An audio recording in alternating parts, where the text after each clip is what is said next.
I had no idea. I feel like a bit too much. I feel like a bit too much. Let's get molly on. Yeah, I need all Well, hello everybody and welcome to the first anime related video on this channel.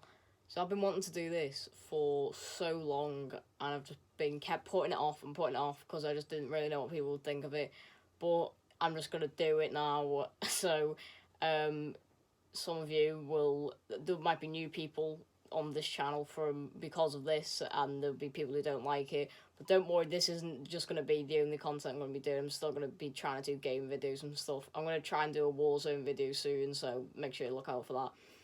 But yeah, let's just get straight into it. So today I'm going to be talking about the Will of D in One Piece. So I'm just going to be sort of like going through like what it actually is, what it could stand for, and sort of all like the theories and stuff related to it. So let's just get straight into it. Okay, so first off, like, we're just going to talk about what it actually is and what we know it is so far. So it's only appeared in the middle names of characters, but it is literally just only one letter, and it is just literally just the letter D, and we don't know if that actually stands for something. It probably, it 100% does, but we don't know what it stands for yet. So the people we know who had it before they died and the people who have it currently are Gold D Roger, Porcus D Ace, Monkey D Luffy, Monkey D Dragon, Monkey D Garp, Marshall D Teach, Porcus D Rouge, Jaguar D Soul, and Rox D Zebek. I think I've got everyone there. No, I didn't. I missed Law, Trafalgar D Waterloo. So I'm not going to really talk about Roxy Zebek in this video just because we don't really know that much about him. So just sort of bin him off for the moment. So they're the people who we know so far have it now or have had it before they died. Another thing we know about it is, so far what we've seen, the people who have it, when they die, they'll die with a smile on the face. So we've seen this with Roger, obviously, like in like the first episode, before he gets executed, he has a big smile on his face, he's like cracking jokes and whatever, and then when he dies with a smile. And then we saw this with Ace when he died in Marineford, and we saw it with Luffy in Logtown just before he was going to get killed by Buggy. He was sort of stuck on the same execution podium as Roger, and he had like a big smile on his face and just said, "Sorry, I'm dead." And then obviously he was saved by Dragon and whatever. And the other thing was with Rouge, we didn't actually see her die, but in sort of the last moments we saw when she was holding Ace because she died from childbirth. When we saw her holding Ace, she was smiling, so we can sort of assume that when she died, she was also smiling. And finally, we saw this with Saul when he died in front of Robin. He was just laughing, and he got froze by Aokiji, so he also died with. Well, he was more than smiling; he was literally just laughing his head off. So what it actually stands for, we don't know. So we know that it originated from the Void Century, so it could have been something that was just passed down from generations. And I think it could also be different depending on the person. So there could have been sort of like almost like a clan of people who have the will of it, or maybe just created it, and their sort of sole purpose was to take down the government and just sort of oppose it. But there could have been people like the ancestor of Blackbeard who wanted to sort of take over the whole world with violence and death and whatever. So then he was sort of like an outcast of it, and that's still passed down the generations to Teach.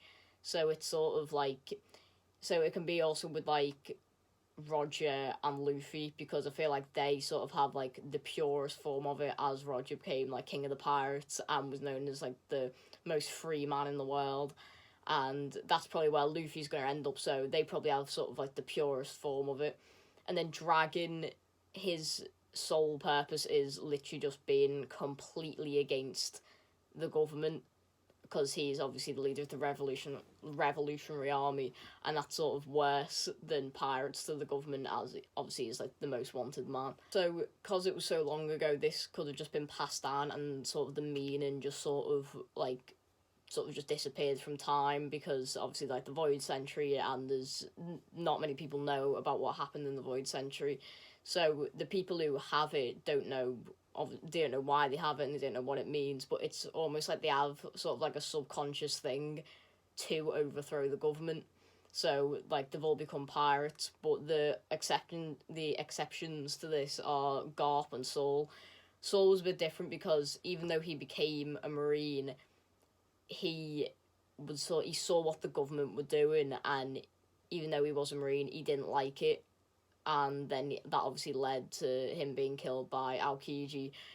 But Garp is, like, he's known as sort of the Marine hero, Garp, and he's never sort of opposed the government. It's not like he does sort of dodgy things as he's, like, working for the government. He is literally just, like, he was a vice admiral, got offered the role of admiral countless times. He like, always turned it down, and then now he sort of just trains younger Marines to get up higher ranks.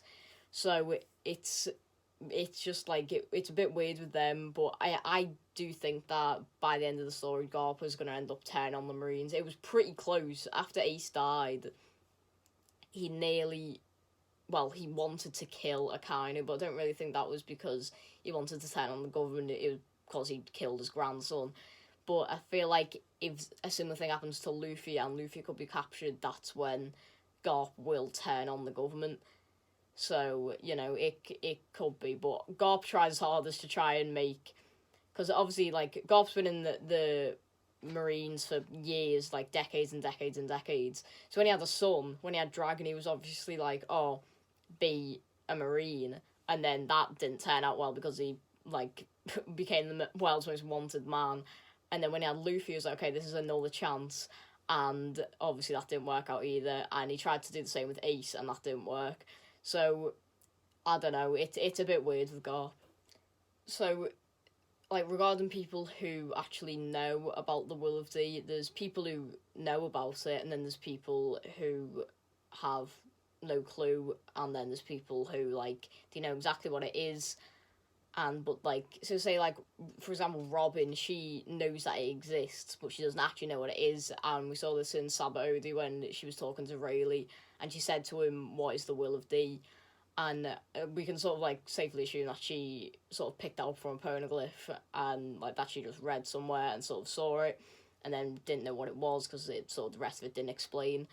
But the first time we actually heard about it was from Dr. Kureha, because she actually says, after, I think it was at the end of the Drum Island arc when Luffy was leaving, and she sort of said, oh, so the Will of D still exists. And then the other people who definitely knew about it were Roger, which he probably just learned from Raftel when he got there, or he could have just, like, heard about it in other poneglyphs or whatever. So then Roger told Whitebeard at their sort of, like, final meeting together when they were sort of by the cherry blossoms and there was the waterfall and they were sitting there drinking sake and laughing and whatever. And sort of Whitebeard was just kind of like, what does the D mean? And then he just says, right, then I'll tell you. And then obviously it cut off there. Well, he said it started from long ago, and then it obviously ended there. So Whitebeard then knew about it. So Whitebeard could have gone on to tell Teach, because Teach was in his crew and he had the D in his name, so he could have told Teach about it without knowing, well, obviously what Teach's intentions were. And then he possibly could have told Ace, because, like, obviously he had the D in his name as well, so he might have told Ace as well. So, but Ace is dead now, so obviously he can't pass it on. And then Teach may have told his crew, but probably not. But he might not even know it in the first place, so we don't know. And then we have Garp and Dragon, who probably know what it means, but there's a chance that they might not. Luffy obviously has no idea, because Luffy's just a monk. But Law, I think Law sort of has, like, a rough idea of it, because Crozin sort of, like, talked to him about it before he died, and he was sort of like, the people who have the Will of D are the people who oppose the gods. I don't really know what that means. That could just sort of be, like, a metaphor thing for opposing the government, or I don't know. Obviously, it's not going to be talking about, like, Eneru or anything, because, you know, that's just a bit dumb. Actually saying that Luffy did beat Eneru, but let's not get into that.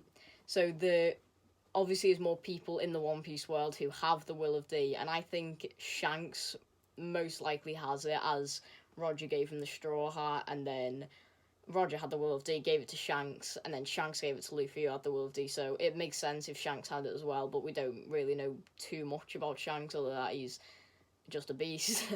But we'll probably end up finding out that, and I will make a separate video talking about sort of the relevance of the Straw Hat and all that stuff.